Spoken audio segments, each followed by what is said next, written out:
Welcome to This Is What a Chaplain Looks Like. I'm Steve Dahl. My guest today is Zac Willette. Zachary, before we begin, how should I address you?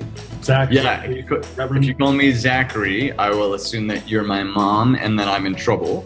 So let's just go with Zac. And yeah, I use 3 letters in my name, ZAC, as a lifelong campaign to save ink, or nowadays keystrokes. And I use he, him pronouns. Perfect. All right, Zach, well, let's start with the big picture. So in a sentence or two, as short as you can, what drove you to become a chaplain? The ability to be concise was not on the list of things that drove me to be a chaplain. I think suffering matters, and I think we need to pay attention to our suffering, and I think we often need healthy accompaniment in order to pay attention to our suffering, especially so that suffering is not the last word. Yeah. And that's what I try and do as a chaplain. So give me a little insight about today's environment. We have a stressful, chaotic world around us right now. How do you provide care in that context? Yeah, so my job's a little unusual because I'm not in an inpatient setting or an outpatient setting. The way that I interact with people is through a nonprofit that I have had the privilege of launching with the support of the health system that I work for, Ascension Health. The nonprofit is called Allay, and what we do, especially in this stressful global pandemic time that you're talking about, is we help people to sort of think through, document, and talk about with their loved ones, both how they want to live at the end of their life and the details that begin with death. Sure. And we are launching a free online service where people get to document sort of 14 essential topics. And then we have a bigger service where they can document up to 48 topics. But it's all stuff that I've seen in my work as a chaplain in the ICUs, in the emergency center, in the trauma center, stuff that I've seen create huge suffering for individuals, for their loved ones, and for their providers. Sure. That's preventable. There's going to be suffering at end of life, and there's going to be grief, but we want to help enable healthy grief. And of course, COVID has complicated everything. It's interesting. Yeah, so many complications. How do we grieve? How do we gather to grieve when we can't be within 6 or 10 or 12 feet of each other, when we can't travel? So huge complications with that. People having to die alone.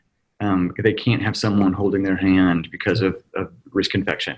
But in a way, COVID has also kind of the opposite of complicated. It's distilled our focus to what really matters. And it's helped folks grapple with the fact that serious illness and death are not distant ideas. And in particular, one of the things that I'm trying to do in the work that I do as a chaplain with Allay and more broadly is to sort of depathologize death. Folks think about death as like a failure, right? Your body fails or you lost a battle. Sure.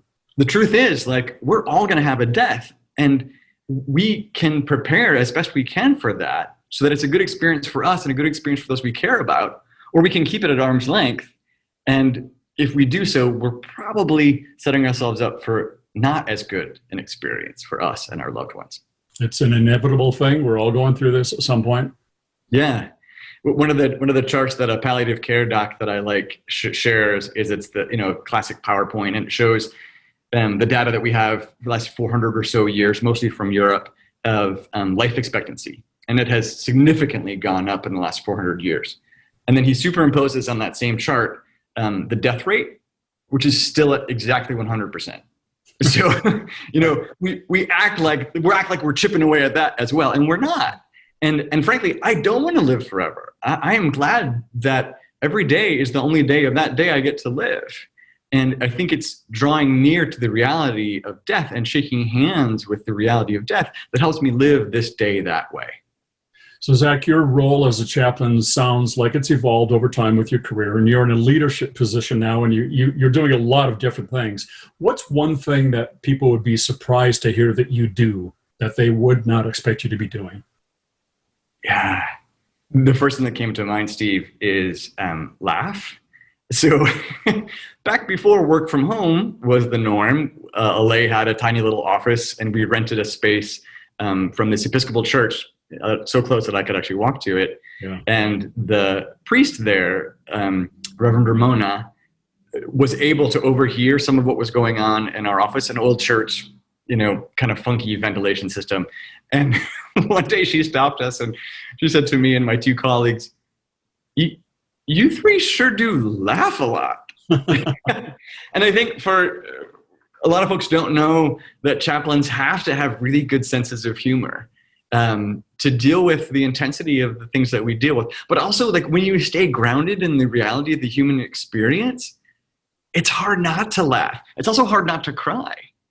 And for me, joy and sorrow are inseparable. Khalil Gibran wrote that. And as soon as I read that, I think I was like a 14-year-old when I first read that in his book, The Prophet. It just was like those words just leapt off the page. That's so profoundly true for me.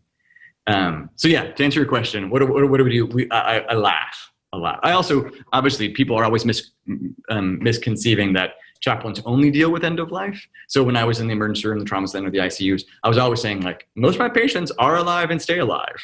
Right. Ironically, now I do talk to people about dying, but we're really talking, when you're talking about dying, you're talking about living. When you're talking about living, you're talking about what matters. So all day I get to talk to people about what matters. Who could ask for a better job? No, that's beautiful. So speaking of that better job, I know a lot of people struggle with the definition of chaplain. How do you describe what chaplain means? What's your definition? Yeah, the one that I used when I was in the ER full time, because nobody wants to be in the ER, right? As a patient, no one's like, I know what I'll do today. I'll break a leg or have a heart attack or have a stroke and go to the ER. So I walk in and I have this huge badge that says chaplain in huge letters. They don't know anything that's going on. They're trying to figure out, as a patient or a loved one, what's going on. And so they see this chaplain and they immediately think the worst. So the way that I define myself and the way I'm answering your question is, I would say, first of all, I have no news. And you can see their shoulders go down a little bit. Relax. Yep. And I'd say my job as chaplain is to provide spiritual and emotional support for you. And I meant like everyone in the room, and for the staff. And then I would say, for some people, that just means conversation. For some people, that means me leaving you alone, so you have some quiet time. For some people, it means a cup of cold water. Like, I'm here for it. Sure. Cool. All right. Let me ask you this. So how do you work with people that are very different from you? They might look different. They may have different values. They may be an absolute hardcore atheist. How do you work with those kind of folks? I was taught that the best listener wins. Now, that's an entrepreneurial notion. It has a little competitiveness woven into it that I don't like. But how do I, whether you want to use the word accompany or serve or minister people who are radically different than me, I do it with intentionality, and I do it by listening. I never walk into any room assuming that I'm an expert there to solve their problems. They're an expert on their experience, and I am a curious and compassionate companion who's there to sort of help them, provide a safe little container for their experience. Yeah. And if their experience is as you say, a hardcore atheist, I've had some of the best conversations in my chaplaincy career with folks because they're so surprised. They're like, you're not going to try and convert me? And I was like, why would I do that? How is that supportive to you? Like, no, I'm here to support you. Tell me more about what you were talking about. You said you were really concerned about X and Y and how that relates to Z, And they're like, wow, you're really listening. I'm like, yes, that's what I get paid to do. You listened, you had to leave your agenda outside the door if you ever had one. Yeah, so that's interesting, right? Like, early in my chaplaincy training, it was a lot about I was really concerned that I not take up too much oxygen in the room, right? Or that I leave my agenda at the door, leave my baggage at the door. And the truth is, absolutely, I can't come in with an agenda. I can't come in and be like, here's my baggage, please hold it. But I have learned that my baggage, my experience, is actually the source of my compassion. Sure. And if I'm going to walk into this room with my compassion, I have to walk into this room in touch with my own baggage. Now, again, I'm not going to say, please hold this. I'm not even going to really acknowledge it, but I'm not going to pretend it doesn't exist. And the same with an agenda, right? Like, I do have a point of view. My point of view is that you matter. Yeah. I do have an agenda. My agenda is that you come to terms with whatever part of your experience you can come to terms with right now. And that my agenda is that I help you do that in a way that is non-violent, non-invasive, non-threatening, and does no harm. So the Chaplaincy Innovation Lab is doing a really good job of reaching out to all types of chaplains across the country and around the world. And there's a new audience. There's an up-and-coming spiritual care audience of people that see this as a really nice career. Mm-hmm. What advice would you have for somebody who's thinking of becoming a chaplain? So 2 things I'll highlight. One internal, one external. The internal one is you can't show nonviolent compassion to someone else until and unless you show nonviolent compassion to yourself. Bingo, that's good. And that's really easy to say, and in my experience, sometimes hard to do. Sure. But if you want to enter this career, and if you want to do no harm, you need to do your inside work, ongoing, right? Like there's a reason that I was in therapy when I was a chaplain resident, and that I stayed in therapy in the work that I'm doing now, right? And when I was full-time staff chaplain, because like I have to do my own work, I have to engage in that. So that's one thing internally. Because whether you want to or not, you will bring your relationship to compassion, your internal relationship to compassion, you will bring that to how you show compassion externally. Sure. Another thing that I would say, I said that one external thing would be, so when I was a chaplain, we actually wore a lab coat.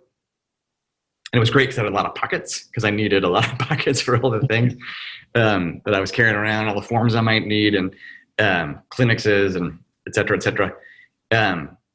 And I'll never forget one of my mentors, Clayton Thomason, who's both a priest and a lawyer and an ethicist, really, and a chaplain, and a professor. Yeah. Yeah. He said, you know what these white coats are good for? Projection.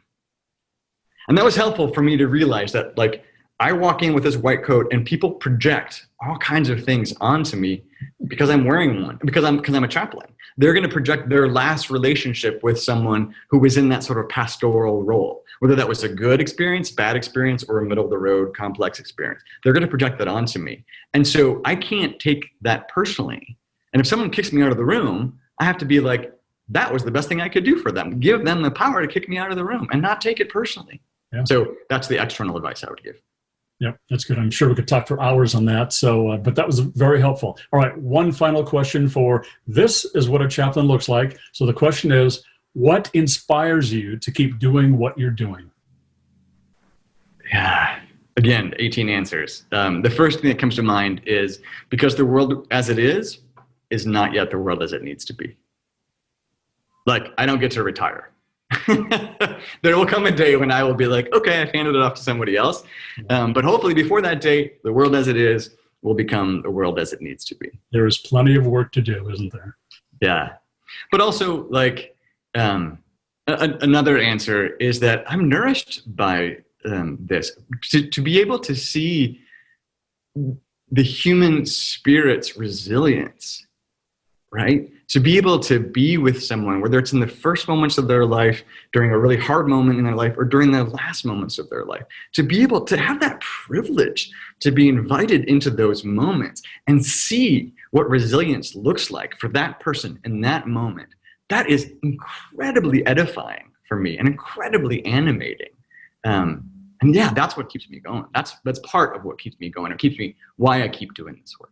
Beautiful. I feel inspired just listening to you. All right, this is great, Zac. Any last words? Any other things I should have asked that I didn't ask? Oh, you should have prepared me for that question. Yeah. Yeah, I feel really strongly as an out gay man that we need more folks in spiritual care who don't look like I look, right? So I'm very proud of my being a part of the LGBTQ community. And I'm glad for the way that I think representation matters. And I am very keen to support folks who are not, I'm a white cis male, right? So I'm very interested, and I will even yield my space. Like I've come to realize this is what white supremacy and patriarchy is requiring me to do, to yield my space, to step back so that I can amplify the voices of others. And I hope that spiritual care and the diversity and the inclusion that you just referenced becomes this like animating, fire that lights but doesn't consume this field. Beautiful. Zac, thank you so much for your time. Really, really appreciate it. This was great. You're welcome. Have a wonderful day. You too. Take good care. Be well.